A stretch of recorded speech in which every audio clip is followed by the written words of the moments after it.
Everyone wants to be rich, but only a few people ever manage to make it. This is because getting rich isn't easy. However, it is doable. Now, as someone who's been lucky enough to spend time with some seriously wealthy people, I've started to understand the secrets to their success. My name is Guy, and today I'm going to give you a step-by-step guide on how to get rich based on what I've learned. I can guide you, but you have to reach the top. Now, I can't guarantee that you will get rich, but I can guarantee that what you learn today will bring you at least one step closer to that goal. So, get those pens and papers ready. This is a video you'll want to remember. The first step to getting rich is to understand what being rich means. Elon Musk is the richest person in the world, but he doesn't have much time. He has lots of stress, and he continues to work 24/7 just to keep up the pace. For most of us, that's not what being rich means. At the surface level, being rich means having lots of money. Conservatively, it means having enough money that you don't have to worry about paying bills, regardless of the circumstances. Liberally, it means having enough money to buy whatever you want, within reason, of course. When you dig deeper, however, you realize that being rich means having lots of time too. As the saying goes, time is money.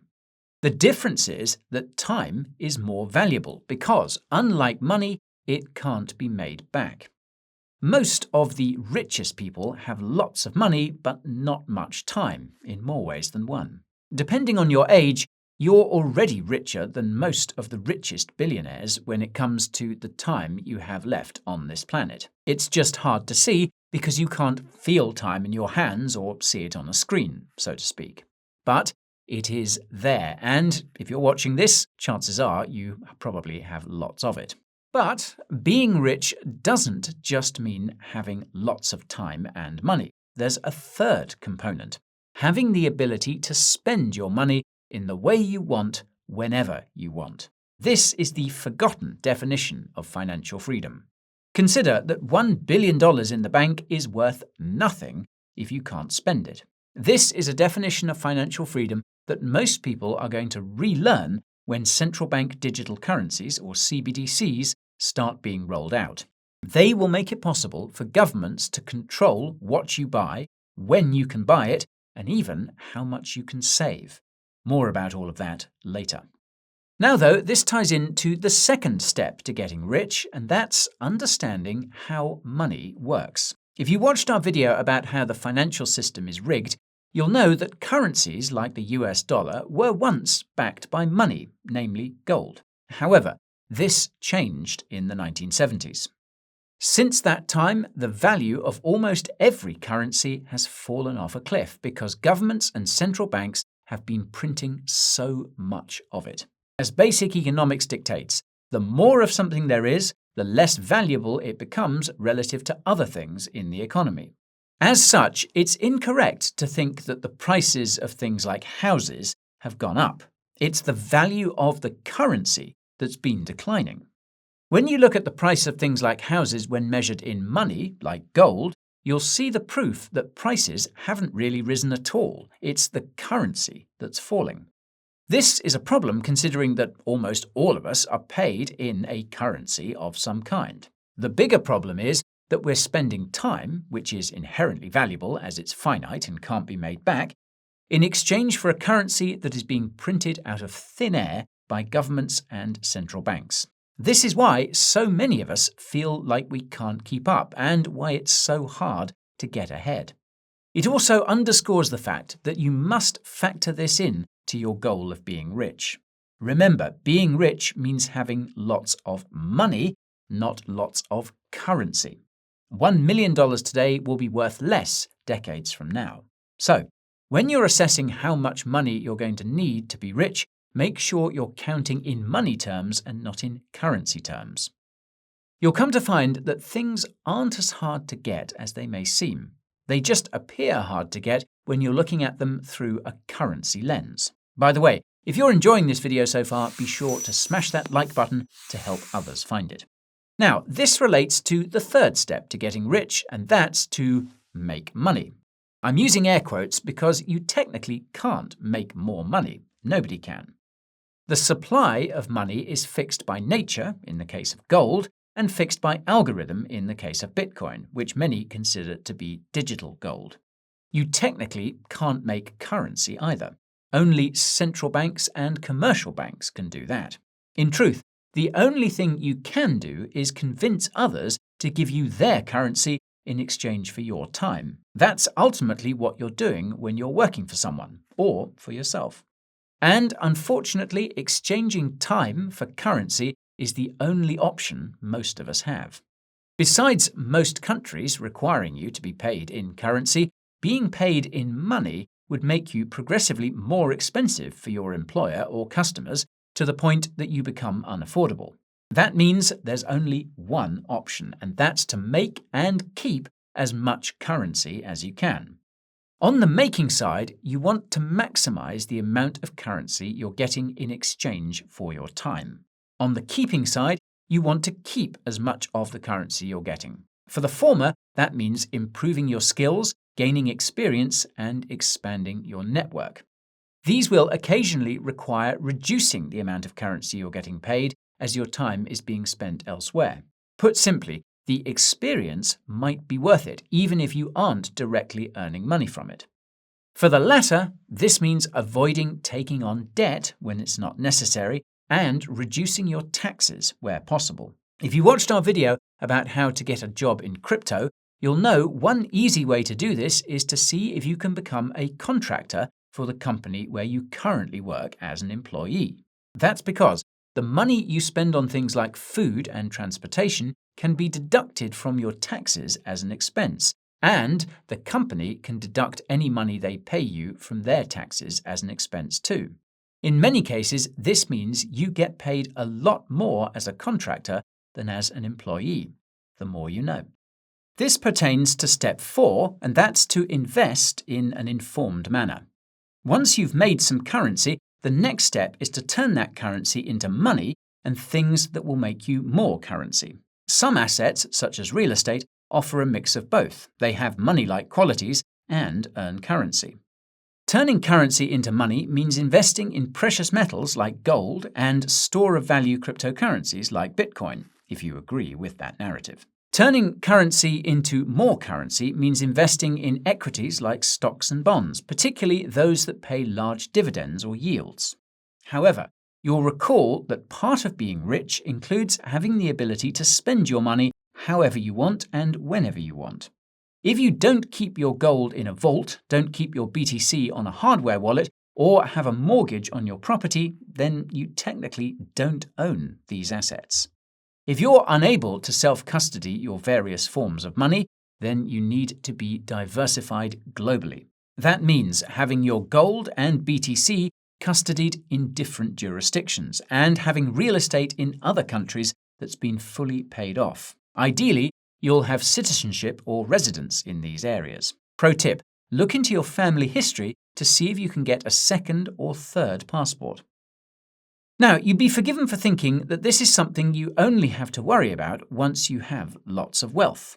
Given the current geopolitical situation, economic circumstances, and ongoing CBDC development, it's possible, if not likely, that many countries will attempt some form of capital control in the future.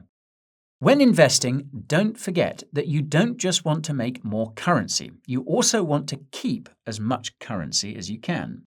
This means being careful about when you sell and borrowing against your assets rather than selling whenever possible, because this isn't taxed, not financial or tax advice.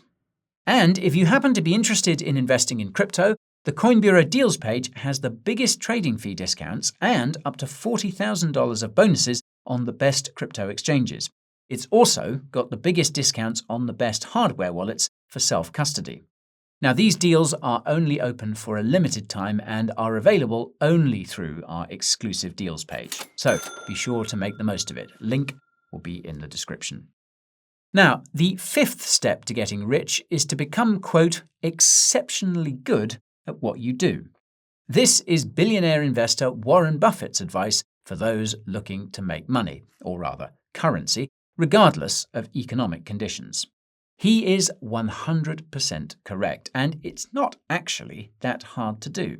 This is mainly because most people don't have that much of a drive to improve. So long as it earns them a paycheck, that's often sufficient. You'd be surprised at how much better you can get at things relative to others if you take the extra time to be conscious of what you're doing and how it can be optimized. It goes without saying that the effectiveness of this strategy depends on where you live. If you live in a place where lots of people want to improve, it might actually be harder to do so yourself. That's mainly because you'll be competing with other people who are putting in as much or more work than you are. As the world becomes more connected, the bar for being exceptionally good is being raised across almost all industries. Now, on the one hand, all this competition can be intimidating, and rightfully so. On the other hand, though, this allows you to improve yourself by learning from the best of the best. As some of you will know, there are countless studies that suggest that you pick up the habits of the people around you. This means you must be very conscious of who you spend your limited time with and ask yourself if they help or hurt your goal of being rich, assuming that's number one to you. On that note, becoming exceptionally good at what you do requires a massive investment of time and occasionally money. This often requires sacrificing spending time and money on other things. Speaking from experience, you'll come to find that most of those things were a waste of time and money to begin with. And speaking of which, becoming exceptionally good at what you do also requires ensuring that you're mentally and physically healthy. This means exercising daily, sleeping enough, eating well, and spending quality time with friends and family. This is all easier to do with a routine. Make sure you stick to it. The sixth step follows from the fifth, and that's to go where there's growth. To quote Frank Underwood from the House of Cards Netflix series, or indeed any real estate agent you care to find, location, location, location. If you're lucky, you won't have to go anywhere to find growth. In the modern day, this isn't always necessary either. Where you need to go ultimately depends on which industries will see growth in the coming years. This ties back to the fourth step about informed investing. As you do research for equities that offer lots of currency creation, you should get a sense of which industries are growing. If you watched our video about the BRICS countries, you'll know that it appears that a new commodity supercycle is beginning, or will begin towards the end of the decade. This means that industries related to energy, food, fuel, and even chemicals will likely do very well in the coming years. And this ties back to the previous step of being exceptionally good at what you do. Ideally, you want to become good at things that these and other industries will require once they really start to ramp up. This will put you in the perfect position to maximize currency from them, using what you learned in step 3. If you want to speed things up, you can try and build skills that are applicable to niche industries that are seeing exponential growth and only just starting to gain adoption. One example here is the crypto industry, where everything is so new that it's easy to become an expert and the pay can be pretty good. Another example is 3D printing, which has likewise seen exponential growth and has jobs that pay well, but barely anyone knows about it. The nicheness of these and other industries means that it's also easy to get to know the key players in them, which puts you in a perfect position to succeed in the next step. The seventh step to getting rich is to start your own thing or join a startup. Once you've made connections in an industry that's experiencing growth, it's likely that you'll come across many opportunities at up-and-coming companies in these industries that are hiring. Believe it or not, but these up-and-coming companies can and often do pay more than more established players in the industry.